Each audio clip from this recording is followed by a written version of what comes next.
And the issue of bribery, Simon, we all know that bribery has become a cancer in our elections in this country. We have decried it, we have condemned it time and again. And at one time, actually, the proposal was that maybe we need a legal framework, a law in place that prohibits or that caps how much money Solomon or Simon, who is participating in an election, is allowed to spend. But that law did not see the light of day. So as it were, someone with the biggest pockets continues to spend as they will. But again, that is unfortunate and it is undesirable. Again, it is you seem to blame gangs and not security, because in many ways we've had reports of security officers who shot dead voters. There were cases in Jinja and several other places. Yes, I had some reports of security involvement. But I think the question we need to interrogate or ask ourselves, what was the cause of this? Because security was virtually in many areas. For instance, I was in Kisenyi, Kasato, of all places, and there was security. But we never saw that. We had the military, we had the police, but we never saw those episodes of security coming in with a strong arm or using the weapons at their disposal. So what causes security to react in the manner that they do, to the extent that they have to use tear gas, they have to release live bullets in the air in order to try and calm the situation? So to me, the starting point for having a peaceful election rests with us, the people. If we conduct ourselves in a peaceful, law-abiding manner, civil manner, tolerant with one another, I think then security's role will be minimized or mitigated. But for as long as we have instances of violence, as long as we have these gangs and groups which have been brought on board purposely to disrupt or distort or cause mayhem in a polling process, then you are likely to see security. But having said that, yes, there are some of our security people who probably overstep their mandate. Because we have said the role of security is purely to ensure there is an enabling environment that allows the voters and the candidates to go about the business at the polling station in a peaceful, assuring environment that will enable them to cast their votes freely. Before I get to Honorable Lumumba, can we call this another Byabakama election? I don't know what that means.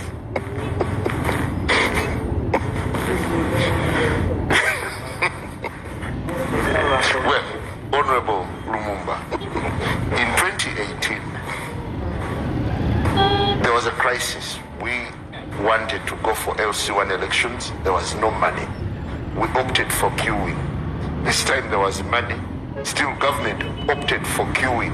And money was released at the last minute. There is every sense that government was very casual about this election. What's your take?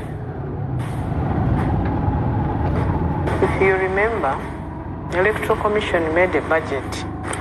I don't remember the amount. Maybe the chair would remind me. They made a budget for secret ballot, and it was big. And we took a decision that let's go the simplest way, because the people in the villages know each other. They know each other much more and better than anybody else on the village. So when we took a decision that let's have the issue of lining up, because it's like a family choosing a head in that family of the village.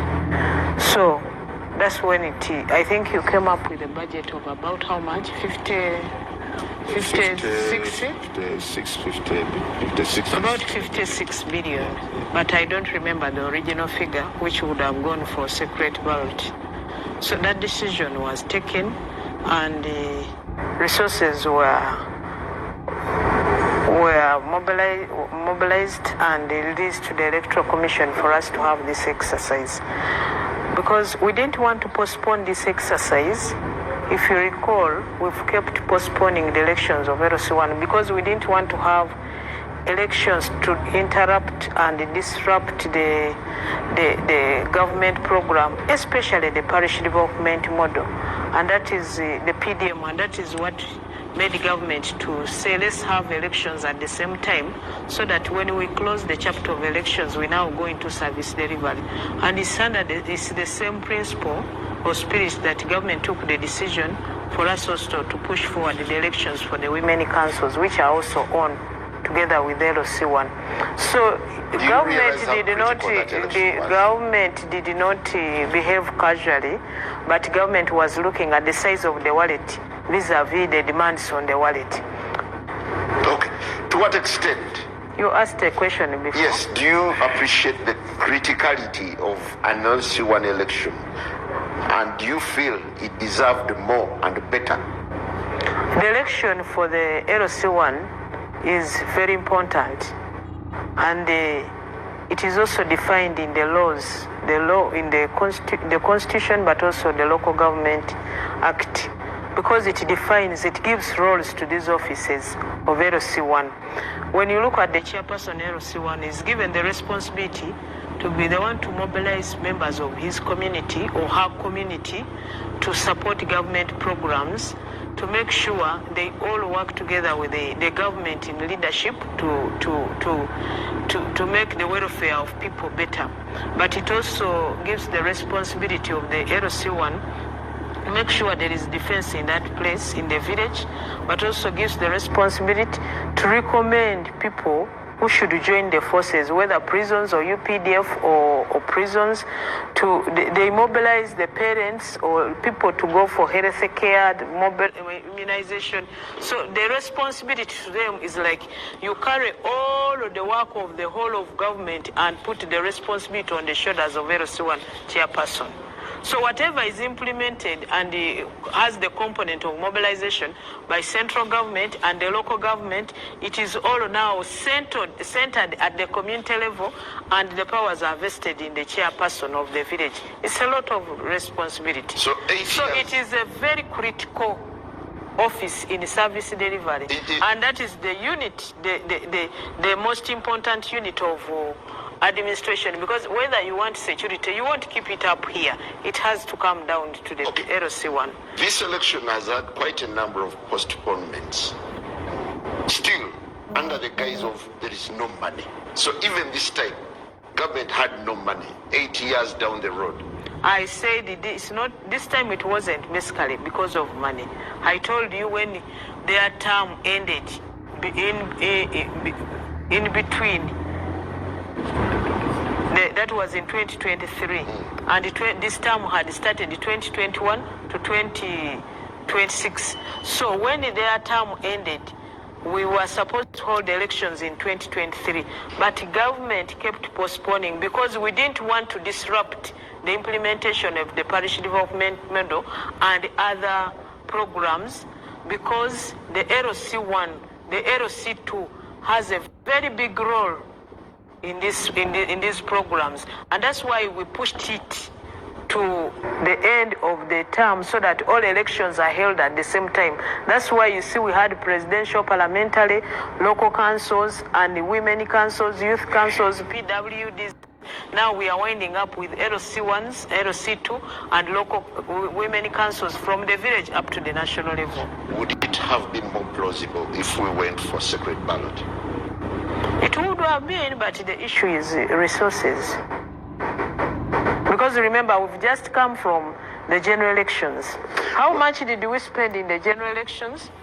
It was slightly over 1 trillion. But yeah, slightly over 1. Okay. But let me I'll get back to you. I'll get back to you. Council, how do you evaluate the LC1 election? And there is also this notion that NUP is premised on people power. But this time, people power was crushed because NRM took the day. Well, your first question contradicts the second. My evaluation of the election would have a hindrance on whether NUP was crushed or not. But first of all, Simon, you asked a question to Honorable Lumumba regarding the preparations for the elections. Elections is not a voting day. Elections is the process. It's the whole cycle. And one of the problems we've always had with the Majezi constant postponements was that in some of us, our opinion was that he was taking away the will of Ugandans because the constitution is clear and the other laws that people should be elected for a 5-year mandate. By the mere fact that we've even had this election outside the 5 years shows maybe the attachment they're giving. I don't want to buy the idea of cost that it's been, because it's been too expensive, because money is found for other things. So if you look at the shabbiness in which they went into the election, this is part of the electoral cycle. And when we went into the general election, in the presidential elections and the parliamentary elections and the subsequent local government elections, government should have designated the day from the onset for election of LC1s. Mr. Majezi, you all remember, came around March and said, we shall have the elections, but sometime in April before swearing in. We all remember, without committing to anything. Then he comes back and says, we shall have them at the end of April before the beginning of May. And then, when the money was eventually advanced to the Justice Byabakama Commission, we had to go into the panic mode of having up with the roadmap. The sanctity of any election, Simon, goes to the preparations to ensure that people are not unnecessarily disenfranchised, because the constitutional commandment is clear that government or EC should do all it can to ensure that all those who are eligible to vote do register and vote.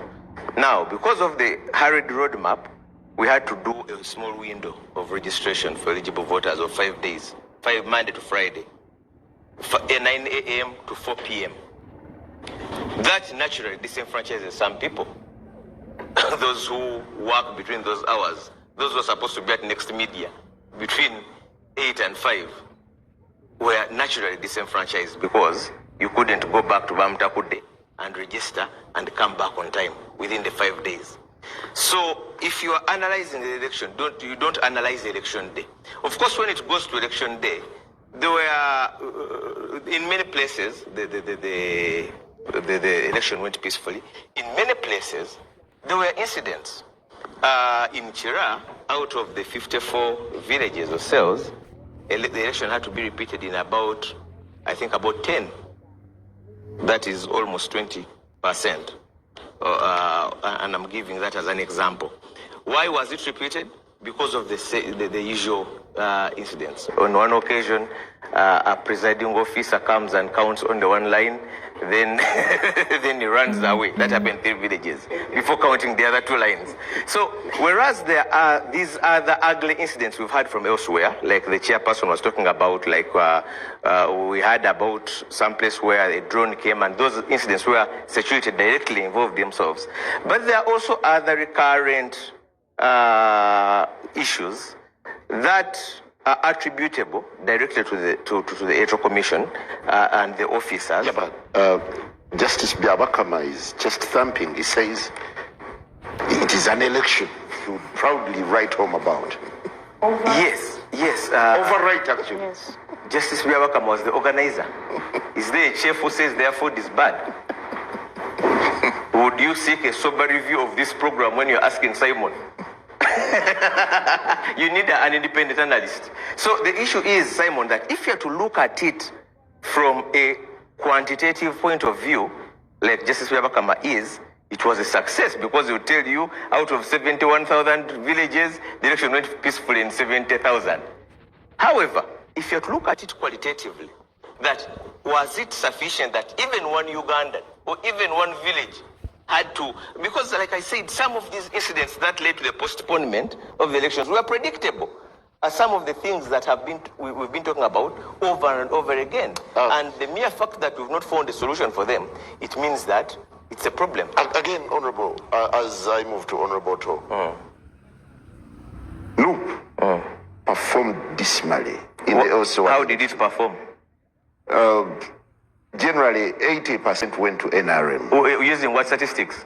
That's not true. 91. Well, using what statistics? All the villages. No, that cannot be true, because where I'm standing, for instance, NRM got, I think, less than 50%. Very many pursued as independents, by the way. So what's your scorecard? No, I've not got the statistics. The difference between me and some other people is that I speak with facts. Okay. So what I've not got the facts. What would if I use the sample of Chia municipality, for instance, NRM didn't even get 50%. That's what I'm saying. If I use Wakiso, it didn't even get 50%. So there are many people, independents actually performed better than all parties because many pursued as independents and when people won as independents. Very many people, at least if you're to use Wakiso as a sample.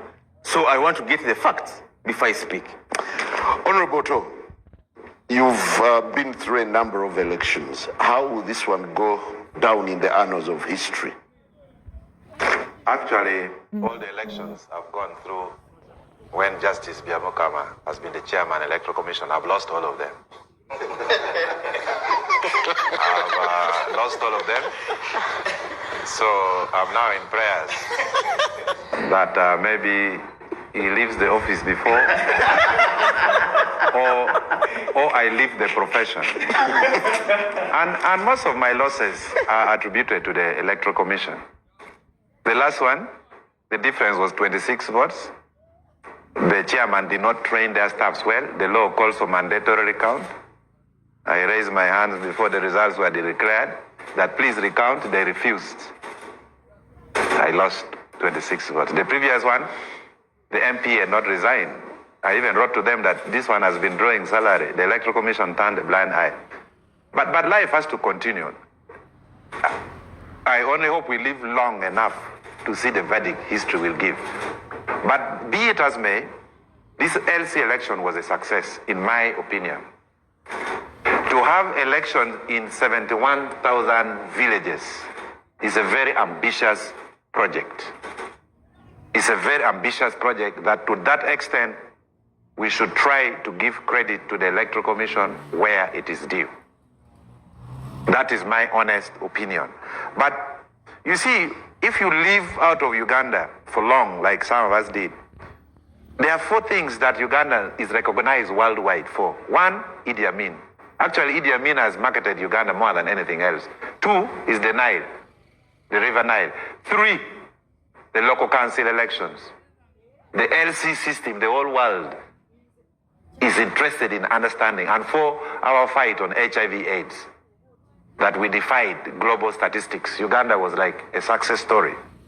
But for me, as a political philosopher, what is of interest to me is not whether the elections were successful or not, but is Uganda ready for direct democracy? Are we ready for a situation where I have to line up behind someone? I've seen people getting 0 votes. I've seen some man getting no vote, and yet he was nominated by 2 people. How do you explain that? I have seen situations of a man alone, even his wife, was even not there to line up behind him. It means direct democracy is failing. And for your information, NRA got 91% of all the electoral votes in the LC system. So that means there is either loyalty to the party or there is fear of not lining up behind a party candidate. Someone needs to do a research to find out. Because some people say if you're NRM and you are seen not lining behind NRM, you will be reprimanded. This brings me, Honorable Lumumba, to the debate we had around 2005. And I think history has exonerated President Museveni. Those of you who care to keep history. President Museveni was not agreeing when Parliament was ready for multipartism. He was not agreeing for us to allow multipartism to go up to LC1 level. Then he was at the opinion that multipartism or political parties should start surfacing at LC3 level. Because why would I go and vote for LC1 because someone is movement? And the moment you are seen not voting for someone in the NRM, you may not be recommended for PDM. You may not be recommended for. So I think we made a mistake as Parliament and also as the Electoral Commission to allow this multipartism trickle down up to LC1 level, LC Secretary Defense, Secretary Women Affairs. And my friend Musisi, you are putting on a very big shoes of replacing Semuju Ibrahim. I would, yes, you're serving your own term. I would challenge you that this parliament needs to start debating whether really we should have the multi-party system at the LC1 level. For me, in my opinion, it is absolutely not necessary. Even those in the opposition and independent people who have voted were voted because of individual merit. They were not voted because they were leaning to a particular party. But majority of those in the NRM who have voted were voted because of loyalty to the party. Loyalty to the party took a more center stage above and beyond individual merit. Honorable Otto, I find it rather odd when you say this election was a success. Are you sweeping all the mishaps and the level of disorganization, the haste? Did you ever see any kind of civic or voter relationship taking place? You see, if I were Justice Byabakama, I would even organize the election region by region because it was too ambitious to try to attack the whole country at a go. It's absolutely very ambitious. I can't even believe that the exercise has ended. So in my honest opinion, people have elected their LCs. My village in Upolachien elected LC. People are happy. I've been getting correspondences from all other areas. People are happy. Do you support the idea of queuing behind a candidate? In the circumstance, if you are to spend 56 billion to get ballot papers, secret ballot for LCs, these people of the Electoral Commission are specialists in rigging secret ballots. So even for Parliament, we may have to resort to lining up. Because where there is secret ballot, don't trust the Ugandan Electoral Commission. I read a bit of satire in your argument. I read a bit of satire. No, because these ones of lining up, people really decided who they wanted. Those were village issues.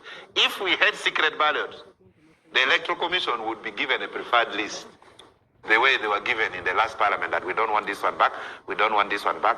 Actually, the Electoral Commission aided the ruling NRM party to get rid of opposition out of parliament. And this one, I wanted to be on record that this would be the worst Electoral Commission Uganda has ever had in its history. That is my opinion. Mr. Tweheyo, yes. NRM is basking in victory, feeling high after winning. But how you won remains a big question. Do you feel the country deserved better? It was expected in the first place, because this is a clear justification of what we want, even in the presidential, even in the parliamentary. It is a clear straight line. The writing is on the wall. And maybe we should even have been credited more, because for us as NRM, we even had the primaries. And in every village, over the 1,400 something, we had a flag bearer. So to come out with 90% of our flag bearers coming out as victors is not a surprise. And by the way, you were even talking about honorary LCs. But we also have women councils. If you took interest in that, which was done about 5 days before, you should have seen it clearly. And interestingly enough, the women councils are coming up in a sort of straitjacket, because those who didn't enter at LC1 may not be even voters. What's your take on the allegations? Which allegations? The Secretariat engaged in a lot of bribery, influenced a lot of voter bribery. Some scenes were captured on camera. Chairpersons, NRM chairpersons, doling out cash. 5,000. This time, I am glad you are choosing on your diction and you are calling it allegations. It is true, the allegations. So it is you who alleged to prove. But me, as I can say, our people competed, our people won. Possibly, if you saw them giving out money, it could have been for a reason. So sometimes, no. Let's be clear. Sometimes we would invite people and say, you have to give them water for drinking. And perhaps for you thought, if I give Odong Otto money to go and get me a carton of water, on election day. Money. Why not? On election day. You mean on that day you didn't eat? Neither did you drink any water? That's voter bribery. What do you mean? So what is voter on the bribery? very day, Okay, so what is voter bribery? that one can be campaign meals. can be done. Campaign meals So, are refreshment. The legal brain now can tell you what it is or what it is not. But what I can say is that for us as a party, we never engaged in bribery. Voter bribery, to be specific. So what was the 20 billion for? 20 billion was for managing the elections and supporting our own flag bearers. We had flag bearers. We had to move even to get the whole secretariat. And you should credit the likes of Honorable Kasiril Lumumba. They started the system. We moved within it. Even the Honorable the Secretary General at the moment, I am part of the Electoral Commission. We had first of all to organize our own team. If you're going to play a game, you have to organize your team. And if you go there to organize it, certainly you brace yourself for a loss. And even the 90% we have got, in our view, should have even got much more. and good enough, Council Musisi is saying yes.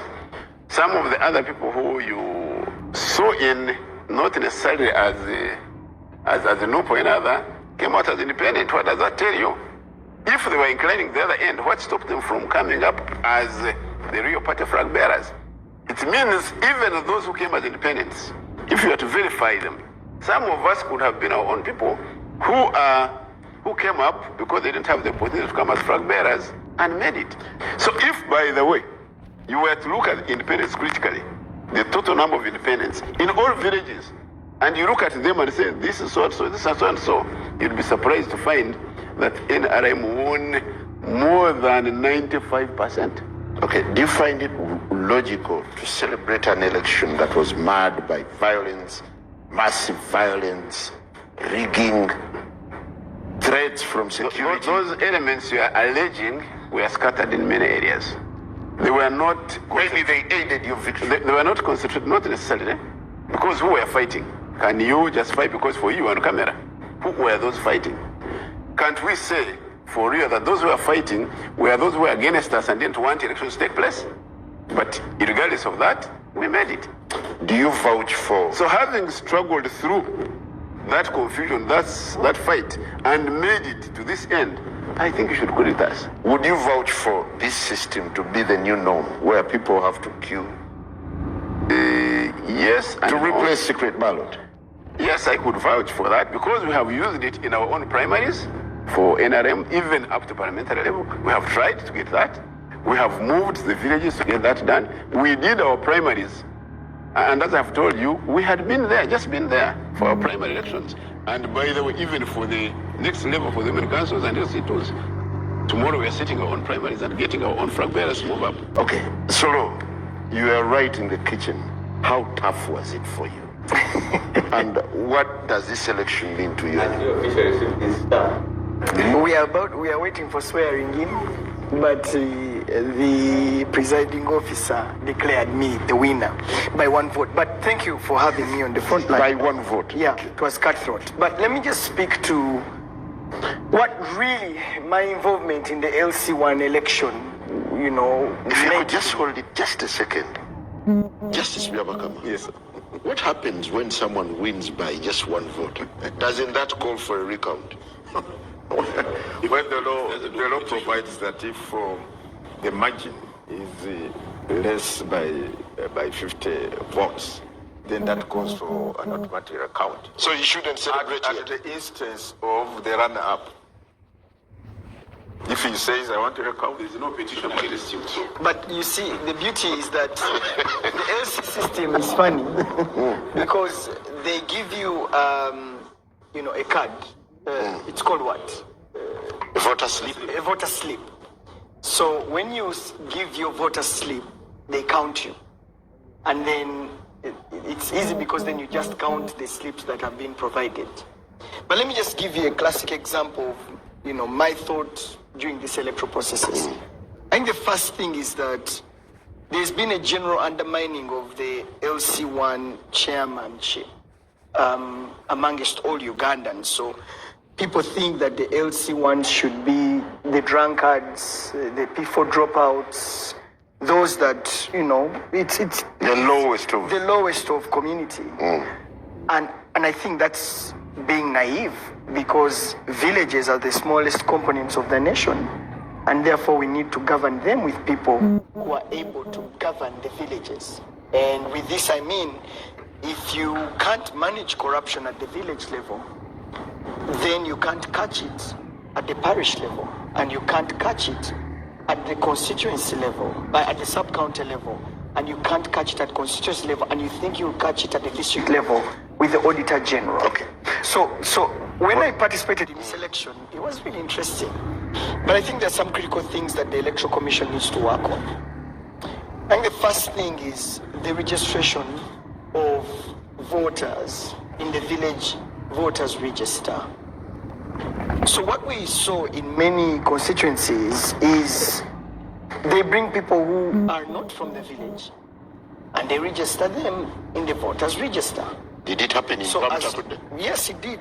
And I think that the people protested against that where I voted, where I was counting, or where I was standing. We saw so many instances where in different, villages where people bring in people who don't stay at the village and they register them in the voters register. The vote is not won on the line. The vote is won in the registration process.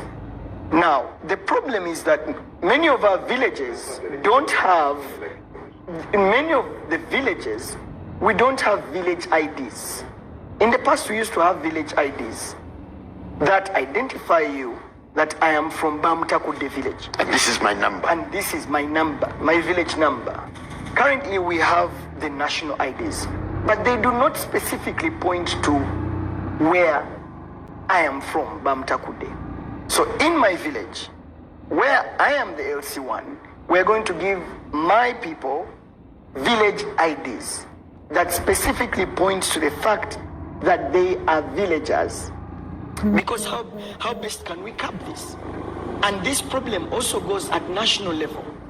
So we have seen people shipping people and they register them in the constituencies that they don't even stay. So we have a big problem, and I think the Electoral Commission needs to take this very seriously, because they bring people from villages, other villages, and they register them. So you witnessed an irregular election, yes, and you won regardless. Yeah, but we saw taxis coming in the morning, and people getting out of taxis. They're given breakfast, and and then we were demonstrating. We were like, but who is that one? Where does he stay on this village? We don't know that person, because villages are small, so you can literally know everyone who stays around it, but you can't. So when we protested about the people we don't know, the police was deployed, but the police officer came and said, I follow the law, and the law says that as long as they're in the register, they're supposed to vote. That's it. So we saw people lining up or queuing up who are not from the village. So there was a corrupted register. Exactly.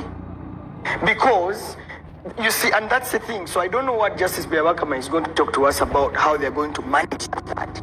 Because for people like us who are joining politics, we thought, I go and register myself and my wife, and we go and campaign grassroots level.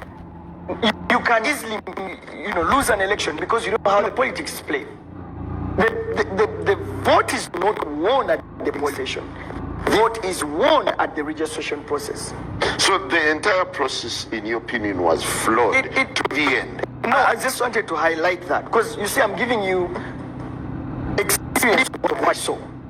Now, the issue of counting, I think the most interesting part about the LC1 election is lining behind people. First of all, as a candidate, you don't know what you're going through. You're standing and they tell you, don't turn. So there's a guy who was behind me and he was telling me, Mami Siranja tochuka. But behind you're hearing, and you don't know what's going on. But the thing is that it's the most credible election, because there is no ballot stuffing. There is no vote rigging. It is that they're counting one person at a time. Every candidate has an agent counting along with the Electoral Commission. 1, 2, 3, they're counting together up to the tail end of it. And both agents or all the agents sign.